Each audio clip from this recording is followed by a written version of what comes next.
Smoking is injurious to health, it causes cancer. ধূমপান স্বাস্থ্যের জন্য ক্ষতিকারক, ইহা ক্যান্সারের কারণ।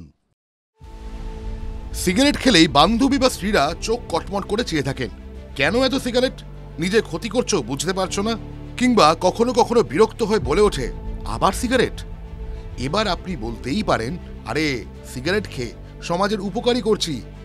ভাবছেন এসব বাজে কথা বললে আপনারই বিপদ? একেবারেই নয়। সম্প্রতি এক গবেষণায় যা প্রকাশ পেয়েছে তা আপনি অবলীলায় বলতে পারেন। কি সেই তথ্য?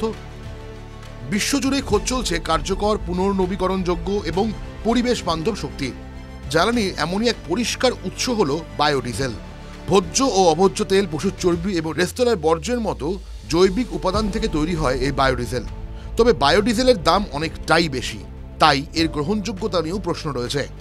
বিজ্ঞানীরা বলছেন এই সমস্যার সমাধান হলো সিগারেট। আরও নির্দিষ্টভাবে বললে সিগারেটের বাড, অর্থাৎ ধূমপানের পর যে অংশটা ধূমপায়ীরা ফেলে দেন। এতদিন সিগারেটের বাটকে পরিবেশ দূষণকারী বলেই বিবেচনা করা হতো। তবে কেন আজ সিগারেটকেই বলা হচ্ছে বায়োডিজেলের অন্যতম উৎস? বিজ্ঞানীদের মতে সিগারেটের বাটি বায়োডিজেলের খরচ কমাতে সহায়ক হতে পারে।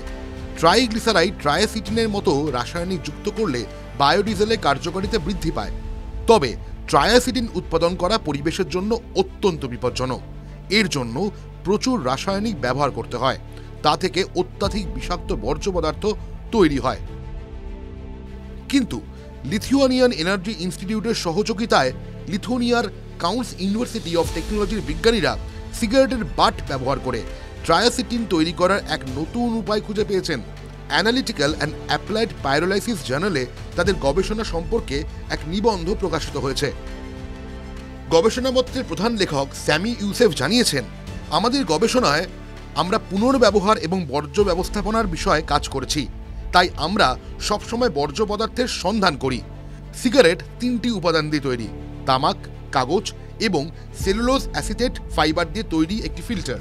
অনেক সংস্থাই সিগারেটের বাট সংগ্রহ করে, তাই তাদের থেকে এই বর্জ্য পদার্থ সংগ্রহ করাটা সহজ ছিল। পাইরোলাইসিস প্রক্রিয়ায় 650, 700 এবং 750 ডিগ্রি সেলসিয়াস তাপমাত্রায় তারা সিগারেটের বাটগুলি তাপে পচিয়েছিলেন। বেশ কিছু পরীক্ষা নিরীক্ষার পর তারা বুঝতে পেরেছিলেন 750 ডিগ্রি সেলসিয়াস তাপমাত্রায় 43% ট্রায়াসিটিনের এক যৌগ উৎপন্ন হয়। এই যৌগই খরচ কমাতে বায়োডিজেলের সংযোজন হিসেবে ব্যবহার করা যেতে পারে।